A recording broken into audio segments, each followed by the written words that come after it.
അല്ല ഉഷേ, ഈ കാടിന്റെ ഉള്ളിൽ നിന്നിട്ട് ഈ നേരത്തെ നിനക്ക് പൊട്ടിക്കാൻ പറ്റിയല്ലോ? ഇത്ര നേരം പണി ഉണ്ടായിരുന്നു. എന്ത് പണി? ഇത്ര നേരം അവിടെ സമയമായിട്ട് ഇപ്പൊ വന്നിട്ട് പൂ പൊട്ടിക്കാൻ വരിക. പിന്നല്ല എന്നെ പാമ്പ് വന്ന് എന്ത് ചെയ്യും? ഞാനുള്ളടത്ത് പാമ്പാ. ഇതെന്താ പൂ പൊട്ടിക്കണെന്ന്? ടീച്ചർക്ക് മാതേവര മഹാബലീനെ വെക്കാൻ, തൃക്കാകരപ്പനെ വെക്കാൻ. തൃക്കാക്കരപ്പനെ മണ്ണോണ്ടല്ലേ വെച്ച പൂവോണ്ട്? അല്ല, അതിന്റെ മുകളിൽ കുത്തി വെക്കണം. അല്ല, അപ്പത്തെ ഒരു വീടല്ലേ? അപ്പൊ ഇവിടെ വെക്കണോന്ന് ഞാൻ ചോദിക്കുന്നത്. എന്താ വെക്കാൻ എത്ര നേരമായിട്ട്? ഉഷല്ലേ പറഞ്ഞത് ഞാനെല്ലാം മന ഞാൻ നോക്കിക്കോളാം, നിങ്ങള് നോക്കണ്ട അപ്പൊ എന്തായി? അവിടെ നല്ല വട്ടത്തില് പൂവിട്ട് വെച്ചിട്ടുണ്ട്. എവിടെ പൂട്ട് വെച്ചു? നടുവിറ്റത്ത്. അത് വല്ലൊരുട്ടല്ലേ നീ ഇട്ടതാണ്? നീ 6 മാസമായിപ്പോ ഇവിടേക്ക് വന്നു, 10 മാസമായിപ്പോ അവിടെ മറ്റേ കുളം ടൈമിൽ പോയി. അയ്യോ കുഞ്ഞു, കുളവും കാണാനില്ല, അല്ല കളറും കാണാനില്ല. ഇന്ന് മേടിച്ചത് ഇങ്ങടെ അത് തട്ടിടാണ്ട് കൂടെ നമുക്ക്. എന്തൊരു സ്നേഹമുള്ള ജയന്തി.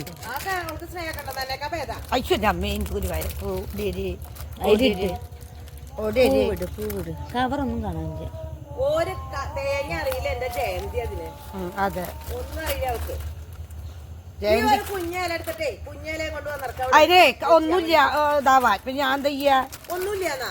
അല്ല, അയ്യോ എന്റെ ചുരിദാറിലപ്പടി എന്താ പറയാ, വാഴക്കറ പോലെ വാഴക്കറ ആവണമെങ്കിൽ ശ്രദ്ധ വേണം, ഒരു കത്തി കൊണ്ടിടണം, അല്ലാണ്ട് വെറുതെ കുറെ വേഷം കെട്ടി. ഞാനിങ്ങോട്ട് പൊട്ടിച്ചിട്ട് ഇങ്ങോട്ട് പോരാന്ന് വിചാരിച്ചു കുഞ്ഞു. എന്ത് പൊട്ടിച്ചിട്ട് അവിടെ പാമ്പുണ്ടെങ്കിലോ?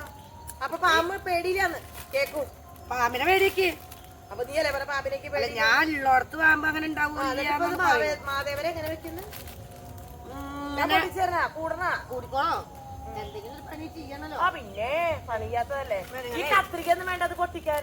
അതപ്പോ അതിനുള്ള ബോധമല്ലേ? തണ്ട് ഇങ്ങനെ ഇങ്ങനെ മഹാബലിയുടെ അതൊരു 2 വേണ്ട, അതൊക്കെ നീക്കി പൊട്ടിക്കാൻ പറ്റും. അങ്ങനെ വെക്കണം, അതാണ് കാര്യം. ഇത്ര പൂവുണ്ടായിട്ട് അതൊന്ന് വിൽക്കാൻ പറ്റും നിനക്ക്? ഇത്ര മാറ്റം കടിച്ചിട്ട് അതേന്നേ. ആ കർഷകർ കൃഷിഭവനിൽ ഞാൻ മുട്ടി മേടിച്ച് കൊണ്ടുവന്ന് കൂലി കൊടുത്ത് വെച്ചത്. അതൊക്കെ അല്ല, പിന്നെ ഉള്ള കാട്ടില് വീട്ടിൽ കൊണ്ടുവച്ചിട്ട് ഒരു കാര്യം ഉണ്ടായില്ല. ഈ കഷ്ടത്തിലായി.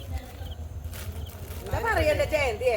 ജയന്തിക്ക് ക്ഷീണല്ലേ? ഇപ്പൊ സുഖവാസം കഴിഞ്ഞ് വന്നം ചെയ്യും. പിന്നെ അതെ ആസ്പത്രിയിലെ സുഖവാസം. ഒരു പണിയും ചെയ്യണ്ട, ഇങ്ങനെ മലർന്ന് ഇങ്ങനെ കിടക്കുക. നേരെ വർത്താനം കൊണ്ടാണ് എന്നോട് പറയണേ. ഉച്ചക്ക് കിടന്നുറങ്ങിയിട്ടാവൂല എത്ര ക്ഷീണമെന്ന്. മൂപ്പര് ഉറങ്ങില്ല, മൂപ്പര് വർത്താനം കൊണ്ടാണ്. ബാക്കിയുള്ളവർക്ക് പണി ചെയ്യണം. ബാക്കിയുള്ളവർക്ക് പണിയാണ്. മുഴുവൻ പറയും. നിനക്ക് ഓണത്തിനെ പറ്റി എത്ര അറിയും നോക്കട്ടെ. അത് പറഞ്ഞേക്കാം. തൃക്കാകരപ്പനെ വെക്കും. എന്നിട്ട് നാളെ നീ നേരം വിളിച്ചാൽ വെച്ചാ നേരിക്കും തോന്നുന്നുണ്ട്. അയ്യോ അങ്ങോട്ട് കിടക്കാൻ ഞാൻ കേട്ടോ. പേടിയാണ്. പിന്നെ അല്ലാണ്ട് പാമ്പുണ്ടെങ്കിലേ ജീവിക്കണ എന്റെ കുട്ടികളുള്ളതാ. കഥ പറയല. ഇന്നേ എന്താ പറയാ, എന്നിട്ട് ഇന്ന് നേരിക്കും. ഇന്നല്ല നാളെ രാവിലെ. ഇന്ന് നേരിക്കില്ലേ? ഇവിടെ അമ്മയൊക്കെ രാവിലെ. അതെ. അടയുണ്ടാവും, അവിലുണ്ടാവും, മലരുണ്ടാവും. നമ്പൂരാരുടെ എന്താ പറയാ നേരിക്കലാണ്. നമ്പൂരാരുടെ നേരിക്കല പറഞ്ഞത്. ഞാൻ വെക്കാറില്ല, എന്റെ വീട്ടില് വെക്കാറില്ല. അതെ, ഇവിടുത്തെ കാടൊക്കെ ഒന്ന് കളയണട്ടോ. മിളകും തയ്യൊക്കെ പോവാറേ. ഞാന് മുളകുണ്ടായത് കണ്ടില്ലേ? അത് എന്നിട്ട് നേരിക്കും. എന്നിട്ട് അത് എത്ര ദിവസം? 4 ഓണം വരെ വെക്കും.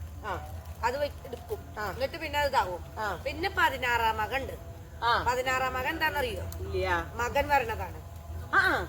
അതെനിക്കറിയില്ല, നീ പറഞ്ഞു. മഹാബലിയുടെ മകൻ വരണം. അപ്പൊ മഹാബലിയുടെ ഊഴം കഴിഞ്ഞാൽ മകനും വരും. നമ്മള് മഹാബലിയെ മാത്രമല്ല ചവിട്ടി അത് വരില്ലേ? മകനും വരും.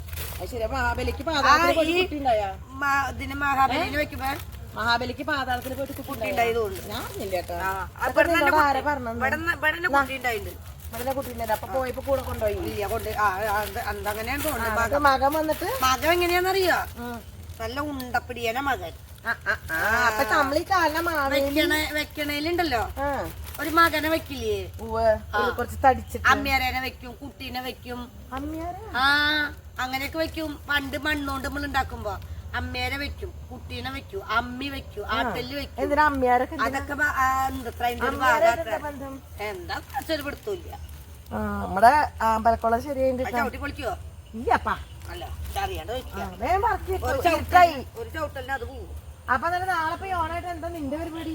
ഞാൻ സുന്ദരമായിട്ട് എന്റെ വീട്ടില് സദ്യയൊക്കെ വെച്ച് എന്റെ വീട്ടില് പൂവിടാൻ പാകല്യാന്നേ. കാണാൻ വരില്ലേ? കാണാൻ വരും. മാവേലി വരണ പാകല്യ മിറ്റുണ്ടെങ്കിലല്ലേ നാട്ടുകാരുടെ വണ്ടി കൊണ്ടുപോയിട്ട് വല്ല ഭാഗമുണ്ട? നാട്ടുകാർക്ക് ഒരു വണ്ടി കൊണ്ടുപോകാൻ ചവിട്ടലിന്റെ മോളിൽ കൂടെയാണ് വണ്ടി കൊണ്ടുപോകുന്നത് നാട്ടുകാര്. വഴി കൊടുക്കണം നാട്ടുകാർക്ക് പോണെങ്കിൽ. വഴിയൊക്കെ കൊടുത്തിട്ടുണ്ട്, അതിക്രമിച്ച് കേറി പോവന്നെ. മിണ്ടി ആട്ടിയാണ് അവിടെ. അപ്പൊ മിണ്ടാണ്ടിരിക്കും നല്ലത്. കഴിഞ്ഞത് മതി, ഇത്രക്ക് പൂ മതി. നമുക്കൊരു 2 പൂവ് പിടിച്ചു ശരി, നമ്മുടെ നടുമീറ്റത്തേക്ക്. അപ്പൊ പിന്നെ എന്റെ വീട്ടില് പൂവിടാനൊന്നും പാകില്ല. അപ്പൊ ഞാൻ എന്ത് ചെയ്യും, എന്റെ ഈ വലിയ വീട്ടിലെ പൂക്കളം കാണും. അയ്യോ, വലിയ വീട്ടില് പൂക്കളം പൂവിടില്ല, ഒന്നുമില്ല. എന്താ വലിയ വീട്ടിലെ പൂക്കളം കാണും. കൊട്ടാരത്തിലെ എന്തിനാ നമ്മളിടുന്ന? പിന്നെ ആരെയും എന്നും ഷൂട്ടുകാര് വരും, അവരിടും അന്തസ്സായിട്ട്. ഓഹോ, ആ അതുപോലെ അതാണ് കാര്യം. മതി, ഇരുട്ടായി പെണ്ണേ. മക്കളെ, അപ്പൊ രാവിലെ തൊട്ട് വൈകുന്നേരം വരെ നിനക്ക് സമയം ഉണ്ടായ? അപ്പൊക്കെ പണിയുണ്ടായിരുന്നു. എനിക്ക് ഇന്ന് ഉത്രാട ചന്ത ഉണ്ടായിരുന്നു കുന്നംകുളത്ത്. അതിന് പോയി ഞാന്. ഉത്രാട ചന്തയിൽ പോയാ നീ? ഉത്രാട ചന്തക്ക് പോയി. അതെന്തൊക്കെ വാങ്ങി? അയ്യോ, അവിടെ തിരക്കാ കണ്ടപ്പോ എന്റെ കൂടെ വന്നിണ്ടായിരുന്നു ഒരാള്. അതാരാ? എന്റെ ഗുരുവായൂരപ്പോ. അതാരാ നിന്റെ കൂടെ വന്നാള്? സ്മിത കോടനാട്. അനാവശ്യം പറയരുത്, ഞാൻ ഒതുങ്ങി അവിടെ നിന്നിട്ടേ ഉള്ളൂ. നീയാണ് കണ്ടതൊക്കെ വാങ്ങിയത്. ഓർക്കാണെങ്കിലോ തിക്കും തിരക്കാ. ക്ഷമാന്ന് പറഞ്ഞ സാധനം അവിടെ അടി ഉണ്ടാക്കണ വെച്ചിട്ട് വേഗം കൊണ്ടുപോകുന്നു. എന്താ ഞാൻ വല്ല ഗുണ്ടേ പേടിച്ചിട്ടേ ക്ഷമല്ല. അത് ശരി, അറിഞ്ഞില്ല. അപ്പൊ അത് കഴിഞ്ഞു. ഇരുട്ടായി, ഇതാ കാണാനില്ല. ഞങ്ങൾ ഇങ്ങോട്ട് പോന്നു, പിന്നെ പണി നോക്കാൻ തുടങ്ങി. അപ്പം മോളെ എല്ലാവർക്കും ഹാപ്പി ഓണം.